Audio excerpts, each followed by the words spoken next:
One dear students, वाक्य भेद पर मैं पहले भी वीडियो बना चुकी हूँ। इस वीडियो में हम लोग एक क्विक रिवीजन करेंगे। वाक्य भेद बिल्कुल आसान शब्दों में वाक्य क्या है और उसको किस तरीके से हम पहचानते हैं और किस प्रकार से हम उन्हें परिवर्तित करेंगे, ये जानेंगे। ठीक है। क्लास 10th में वाक्य भेद जो है वो रचना के आधार पर वाक्य भेद है और क्लास 9th में हमने पढ़े थे अर्थ के आधार पर वाक्य भेद। तो सबसे पहले जानना ज़रूरी है कि वाक्य किसे कहते हैं। शब्दों के सार्थक मेल को ही वाक्य कहते हैं। ठीक है। शब्दों के सार्थक मेल से जो इकाई बनती है उसको हम क्या कहते हैं, वाक्य कहते हैं। इसके दो प्रमुख घटक होते हैं, मतलब कोई भी सेंटेंस है, कोई भी वाक्य है, उसमें दो चीज़ें जो है वो सबसे प्रमुख है, उनके बिना वाक्य जो है वो बनता ही नहीं है। पहला घटक है इसका उद्देश्य और दूसरा है विधेय। अब इसे समझिए, उद्देश्य क्या है। वाक्य में जिसके बारे में कुछ भी कहा जा रहा होता है उसको हम कहते हैं उद्देश्य, जिसके विषय में बात की जा रही है। कोई भी सेंटेंस आप पढ़ते हो उसमें जिसके बारे में बताया जा रहा है वो क्या है, उस वाक्य का उद्देश्य है। और जो कुछ भी उद्देश्य के बारे में बताया जाता है वो विधेय होता है। और विधेय किसको कहते हैं, उद्देश्य के बारे में जो कुछ भी कहा जा रहा है उसे विधेय कहते हैं। अब देखो, एक उदाहरण के द्वारा आपको समझाती हूँ। राम गा रहा है, बिल्कुल एक सिंपल सा सेंटेंस है, सिंपल सा वाक्य है, राम गा रहा है। अब यहाँ पर किसके बारे में बात की जा रही है, राम के बारे में। ठीक है। तो राम क्या हो गया, हमारा उद्देश्य हो गया, क्योंकि हमने क्या लिखा है, वाक्य में जिसके बारे में कुछ भी कहा जा रहा है। तो राम क्या है, उद्देश्य है। और राम के बारे में क्या कहा जा रहा है, राम क्या कर रहा है, उसके बारे में जो बताया जा रहा है वो होगा विधेय। तो यहाँ पर राम क्या कर रहा है, गा रहा है। तो अगर हम इस सेंटेंस में से, इस वाक्य में से ये पहचानना चाहते हैं कि उद्देश्य कौन सा है और विधेय कौन सा है, तो राम इस वाक्य में उद्देश्य है और विधेय क्या है, गा रहा है।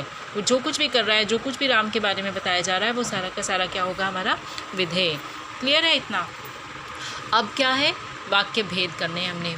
रचना के आधार पर वाक्य के 3 प्रमुख भेद माने गए हैं। ठीक है। सबसे पहला भेद है सरल वाक्य, दूसरा है संयुक्त वाक्य और तीसरा है मिश्र वाक्य। रचनात्मक आधार पर हम वाक्य के 3 भेद मानते हैं, सरल वाक्य, संयुक्त वाक्य और मिश्र वाक्य। इसे कहीं कहीं मिश्रित वाक्य भी कहा जाता है। अब सरल वाक्य क्या है, सरल वाक्य में एक क्रिया होती है और एक कर्ता ज़रूरी होते हैं।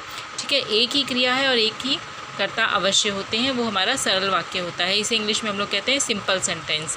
ठीक है। तो गीता पढ़ रही है। अब यहाँ पर कर्ता मीन्स जो काम कर रहा है, कौन काम कर रहा है, यहाँ पर गीता काम कर रही है। एक कर्ता है हमारे पास और एक ही क्रिया होती है। क्रिया मीन्स काम करना। अब गीता क्या कर रही है, पढ़ रही है।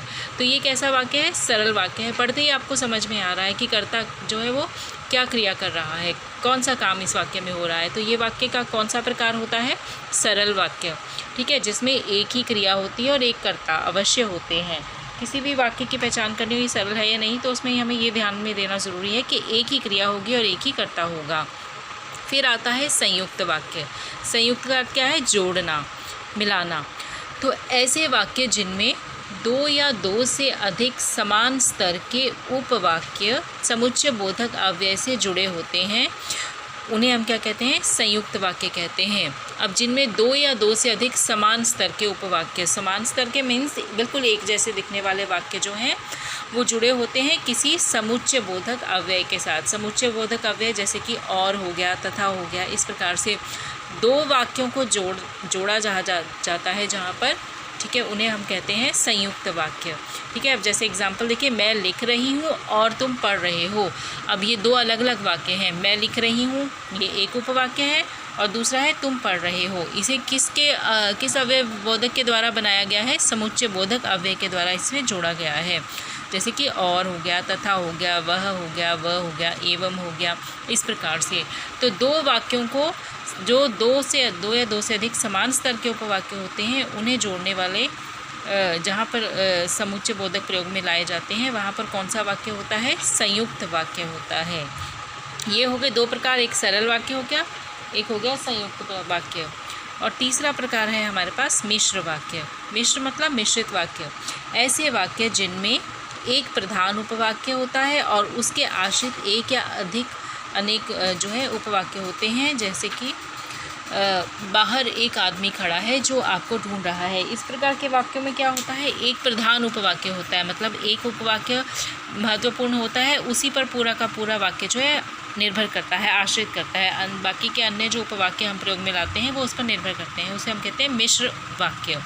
ऐसे वाक्य जिनमें एक प्रधान उपवाक्य होता है और उसके आश्रित एक या अनेक उपवाक्य हो सकते हैं। जैसे कि एग्जाम्पल देखिए, बाहर एक आदमी खड़ा है जो आपको ढूंढ रहा है। अब हमें क्या पता लग रहा है, बाहर एक आदमी खड़ा है।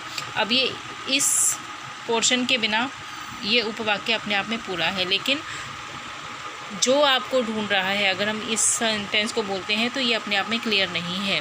क्यों क्लियर नहीं है? क्योंकि ये इस उपवाक्य पर आश्रित है। आश्रित मीन्स निर्भर करता है।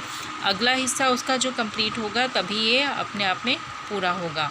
तो एक ऐसा उपवाक्य जिस पर दूसरा वाक्य जो है वो आश्रित है, उसे हम लोग कहते हैं मिश्र वाक्य।